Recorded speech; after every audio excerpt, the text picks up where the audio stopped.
Hari ini terhitung 7 hari sudah hilangnya Emeril Khan Mumtaz atau akrab disapa Ariel sejak dikabarkan hilang pada hari Kamis lalu di Sungai Are, Bern, Swiss.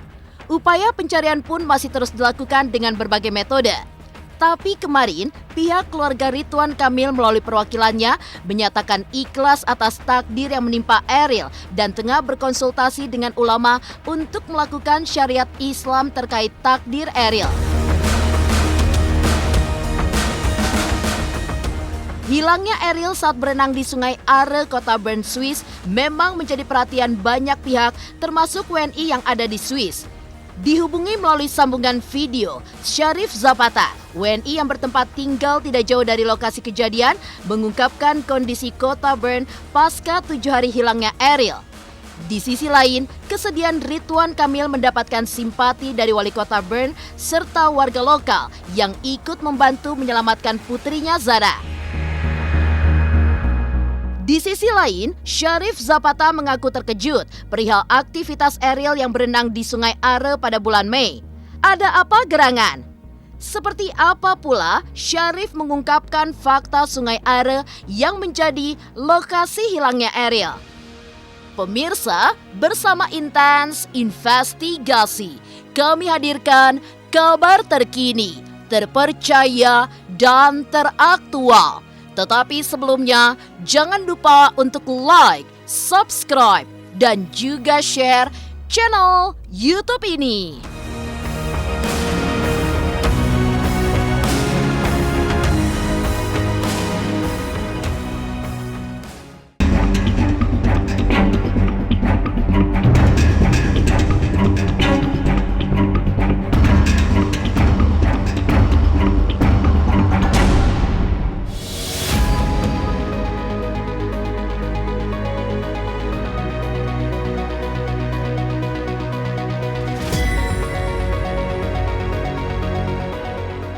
Hari ini, 7 hari sudah putra sulung Ridwan Kamil Emeril Khan Mumtaz atau akrab disapa Ariel dikabarkan hilang terhitung sejak Kamis 26 Mei 2022.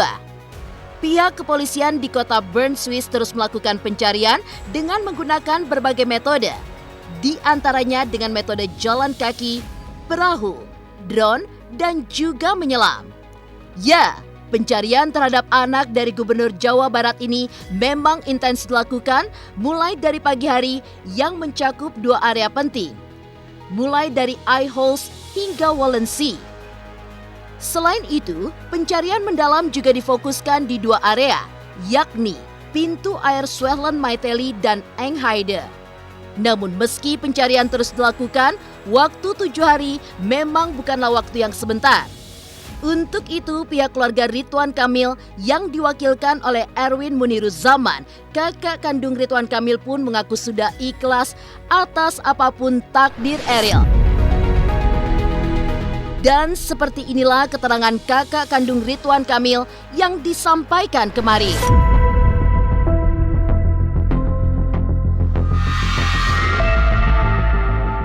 Iya, memang pencarian hari kelima sudah selesai dan nanti akan dilanjutkan dengan pencarian hari ke-6. Nah, berkenaan dengan itu, memang dari pihak keluarga gitu sudah ikhlas apapun yang nanti akan menjadi takdir dari Ariel. Tapi memang dari si pihak keluarga, Kang Emil, Teh Lia, dan keluarga besar juga yang ada di sini, itu kami sudah ikhlas apapun yang menjadi nanti takdirnya Ariel, yang mungkin setelah pencarian hari ke-6, ke hari ke-6 itu kita bisa ketahui. Selain mengaku ikhlas dan menyerahkan semuanya kepada Sang Maha Kuasa, pihak keluarga Ridwan Kamil juga mengaku tengah berkonsultasi dengan beberapa pemuka agama untuk mempersiapkan semua sesuai dengan syariat Islam terkait apapun yang menjadi takdir Ariel. Lantas bagaimana pemuka agama menilai musibah yang diterima keluarga besar Ridwan Kamil? Dan seperti apa pula doa yang diaturkan atas hilangnya Ariel yang sudah memasuki hari ke-7-nya di hari ini? Untuk mengantisipasi berbagai skenario tersebut, memang dari pihak keluarga sudah berkonsultasi dengan beberapa ulama untuk kami dapat mempersiapkan apa yang seharusnya dilakukan sesuai dengan syariat Islam terhadap apapun yang nanti menjadi takdirnya dari Aerial. Allah Subhanahu wa taala berfirman dalam surat Al-Baqarah ayat 155. Bagi seorang muslim ketika ditimpa oleh musibah, maka alladzina idza asabathum musibah qalu inna lillahi wa inna ilaihi raji'un. Kita kembalikan kepada Allah. Semuanya datang dari Allah dan akan kembali kepada Allah Subhanahu wa taala. Mari sama-sama kita doakan semoga Aerial segera ditemukan, Allah berikan kesehatan, keselamatan, dan juga kepada Kang Emil sekeluarga, semoga Allah berikan ketabahan, kekuatan, dan kesabaran tentunya atas ujian yang telah Allah berikan. Insya Allah akan ada hikmah, ada pelajaran yang bisa dipetik dari kejadian ini semua. Tentunya kita sebagai seorang muslim turut mendoakan yang terbaik, dan juga kita minta kepada Allah semoga ini pun menjadikan pembelajaran bagi kita. Tokoh seorang Kang Emil, betapa cintanya kepada anak, begitupun kita menjadikan suri tauladan beliau, bahwa kita pun anak yang saat ini ada di samping kita harus kita jaga. Mudah-mudahan Allah Subhanahu wa taala memberikan kemudahan, mudah-mudahan kelancaran untuk pencarian Aerial, dan mudah-mudahan Aerial diberikan keselamatan oleh Allah, bisa berkumpul lagi bersama keluarga, dan mudah-mudahan ini menjadikan keberkahan bagi kita semua, satu bangsa ini bersama-sama mendoakan. Ya, kekuatan doa insya Allah diijabah oleh Allah Subhanahu wa taala. Amin amin ya Allah ya rabbal alamin.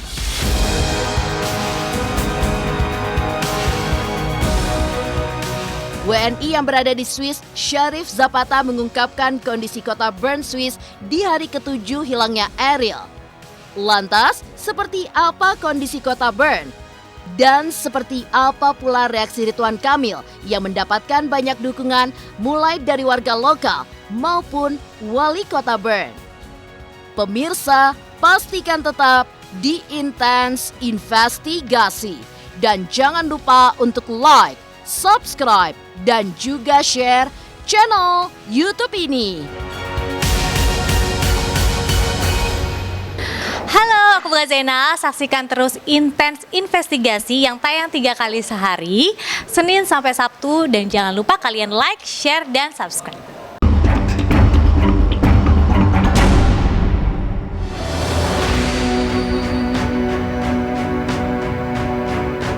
Hilangnya putra sulung Ridwan Kamil Emeril Khan Mumtaz atau akrab disapa Aerial yang hilang di Sungai Are, kota Bern, Swiss, memang tengah menjadi perhatian banyak pihak.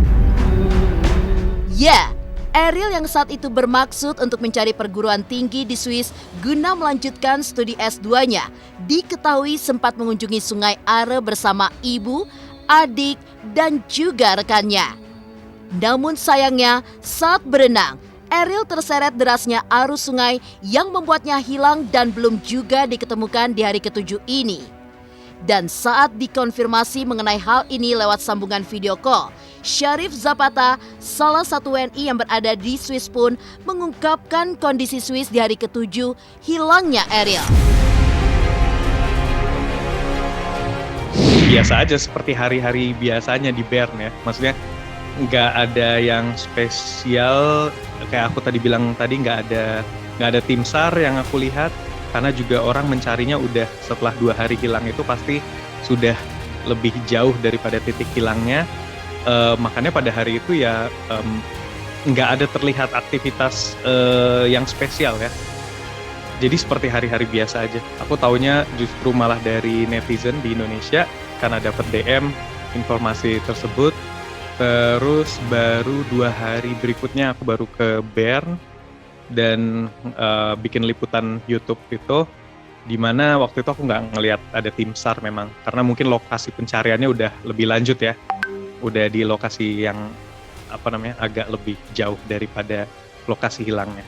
Kalau menurut aku sebenarnya yang di Indonesia mungkin lebih banyak dapat updatean dari berita ya, karena di sini juga nggak begitu banyak beritanya. Jadi ada memang di media mainstream informasi-informasi sedikit, tapi ibaratnya gimana ya, nggak heboh. Aku follow up beritanya justru malah dari media Indonesia atau dari YouTube, karena memang informasinya itu lebih terupdate yang di Indonesia ya, karena juga banyak diaspora Indonesia yang udah ikut ngebantu pencarian di sana di lokasi, yang mereka juga update status, tapi update-nya via media Indonesia atau via YouTube atau via Instagram mereka.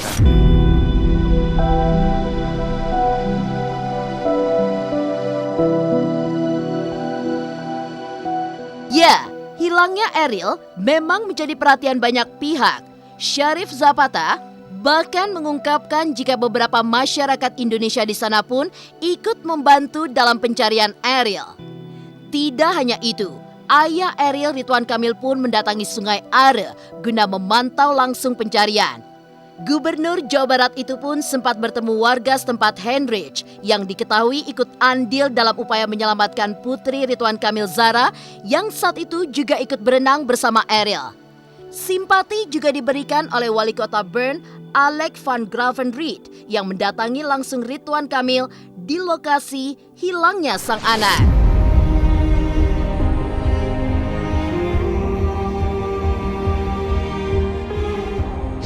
Sejauh ini informasi yang kami terima untuk pencarian di hari kelima kemarin adalah memang dari pihak otoritas melanjutkan pencarian begitu. Kemudian dalam kesempatan pencarian hari kemarin juga memang wali kota dari Bern itu berkesempatan memberikan support langsung kepada Kang Emil di lokasi pencarian. Dan secara kebetulan juga pada saat itu berkesempatan juga bertemu dengan Pak Hendrik. Pak Hendrik ini adalah warga lokal dari Bern yang pada saat kejadian kebetulan sedang berada di lokasi, sehingga beliau itu sempat membantu adik dari Ariel untuk naik ke pinggir sungai, sudah di pinggir, dibantu naik gitu. Nah, jadi berkesempatan bertemu gitu ya, beliau juga menyampaikan simpati, dari pihak Kang Emil juga menyampaikan rasa terima kasih. Ini menunjukkan bahwa dari sisi warga lokal juga memang sangat helpful dan sigap, karena dalam waktu yang singkat selain Pak Henry ada warga lain juga yang langsung menghubungi polisi, sehingga sebetulnya dalam waktu yang singkat mereka sudah bisa langsung merespon di lokasi kejadian. Sudah hari ke-7 dan saya sendiri sebagai ayah tentunya bisa ikut merasakan kesedihannya Kang Emil. Ya sangat wajar sekali ya, namanya orang mencari anaknya, siapapun ditemui, siapapun, setiap pertolongan pasti kita berterima kasih gitu kan. Mau itu wali kota, mau itu warga biasa juga pasti namanya anak, kalau kita hilang anak kita atau apapun ada musibah terjadi, kita pasti sangat berterima kasih. Dan aku rasa juga itu yang dirasakan Kang Emil ya. Setiap pertolongan pasti dia sangat berterima kasih. Saya sih memang sangat mengharapkan sekali Kang Emil segera dapat kabar berita baik dari pencarian ini.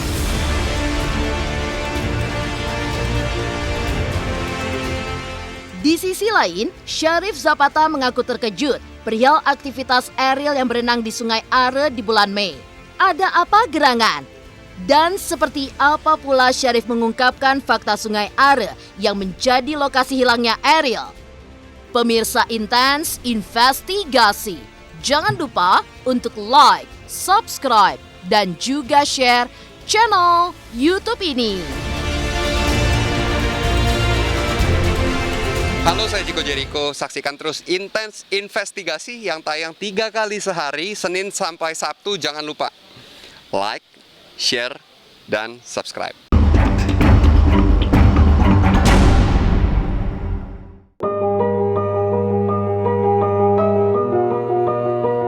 Hilangnya putra sulung Ridwan Kamil Emeril Khan Mumtaz atau akrab disapa Ariel juga menjadi perhatian WNI yang ada di Swiss. Dalam keterangannya, saat dihubungi via sambungan video call, Syarif mengaku terkejut dengan aktivitas berenang yang dilakukan Ariel beserta adik dan juga rekannya di Sungai Are pada Kamis 26 Mei lalu. Menurutnya, di hari tersebut suhu di sungai tersebut relatif lebih dingin dari biasanya dan jarang dimanfaatkan oleh warga lokal untuk melakukan aktivitas air.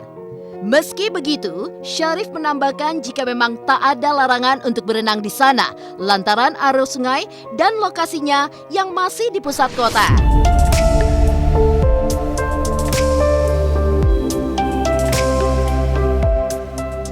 Kagetnya mungkin lebih ke kok pada bulan Mei itu bulan Mei udah ada yang berenang di Sungai Are, karena menurut aku udaranya masih dingin dan suhu airnya juga masih dingin gitu. Jadi kaget juga, oh bulan Mei udah ada yang berenang. Lebih kagetnya kayak gitu sih. Nggak dilarang sih, jadi cuman karena airnya dingin aja. Airnya masih dingin sekali dan suhu udara juga masih belum panas banget gitu. Jadi bulan-bulan Mei itu masih pengunjung musim panas, jadi masih ada yang pakai jaket gitu kan. Nanti baru mulai bulan Juli atau bulan Agustus baru pada pakai t-shirt gitu-gitu. Baru biasanya mereka pada berenang di sungai. Kalau kapannya itu bebas, nggak ada aturannya. Cuman biasanya orang-orang ya kalau panas gitu kan. Kalau dingin mereka ya nggak nyemplung ke air. Kayak ibaratnya kalau di sini kalau musim dingin ya orang nggak makan es krim gitu kan. Kalau panas baru mereka makan es krim, kalau panas baru mereka nyemplung ke sungai. Seperti yang aku bilang tadi Mbak, beda-beda, ada lokasi yang arusnya deras, yang bahkan bisa dipakai buat arum jeram atau bisa dipakai buat surfing, tapi ada juga yang alirannya nggak terlalu deras seperti yang biasa dipakai buat berenang tadi. Di lokasi yang aerial berenang itu juga arusnya nggak sederas di lokasi-lokasi yang lain ya. Jadi masih dalam batas wajar lah. Lokasinya benar-benar di tengah kota Bern ya. Jadi benar-benar di tengah kota Bern, sama seperti dengan liputan yang saya buat di YouTube itu. Jadi dari situ kita bahkan bisa lihat gedung parlemen gitu. Jadi benar-benar di tengah kota. Menurut Syarif Zapata, di sepanjang Sungai Are sendiri memang disediakan beberapa fasilitas yang juga mendukung warga setempat untuk melakukan aktivitas air. Seperti tempat ganti baju, bilas, dan juga pelampung. Dan benarkah banyak kasus layaknya Ariel di Sungai Are? Jadi di sepanjang sungai itu memang ada di tempat yang biasa dipakai berenang, ada infrastruktur buat ya biasanya orang berenang gitu ya. Jadi tempat ganti baju, tempat bilas badan, dan juga ada ban-ban pelampung yang bisa dipakai buat menyelamatkan orang gitu. Jadi dari segi pengamanan ada, tapi namanya arus sungai berarus itu tentunya juga susah ya seandainya ada orang mengalami kesulitan untuk ngebantunya. Kalau menurut data yang saya baca itu setiap tahunnya di Swiss itu ada kecelakaan di sungai atau di danau kurang lebih 40 sampai 50 orang per tahunnya. Itu buat keseluruhan Swiss kalau dari data yang saya baca. Nah, untuk di Sungai Are-nya sendiri itu ya di bawah itu gitu kan. Kalau yang saya dengar sih memang kayak 20-an gitu. Tapi karena Sungai Are itu panjang, jadi pertanyaannya apakah terjadi kecelakaannya itu benar-benar di lokasi yang tempat Ariel ini berenang atau enggak gitu kan. Nah itu saya nggak punya datanya. Saya rasa sih jauh lebih kecil dari angka tersebut ya. Karena mungkin angka 20 itu dari keseluruhan Sungai Are yang mana panjangnya 300 kilometeran. Dari yang saya baca sih kebanyakan korban ditemukan gitu, tapi memang membutuhkan waktu.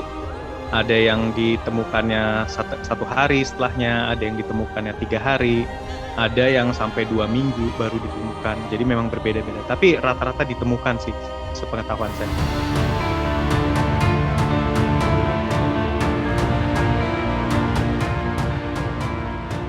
Demikian pemirsa, kabar terkini, terpercaya, dan teraktual yang kami hadirkan hari ini. Saksikan terus Intens Investigasi setiap hari Senin sampai dengan Sabtu. Tayang 3 kali sehari, yaitu pada pukul 11 siang, 3 sore, dan 7 malam hanya di YouTube channel. Dan pastikan jangan lupa untuk like, subscribe, dan juga share channel Intens Investigasi.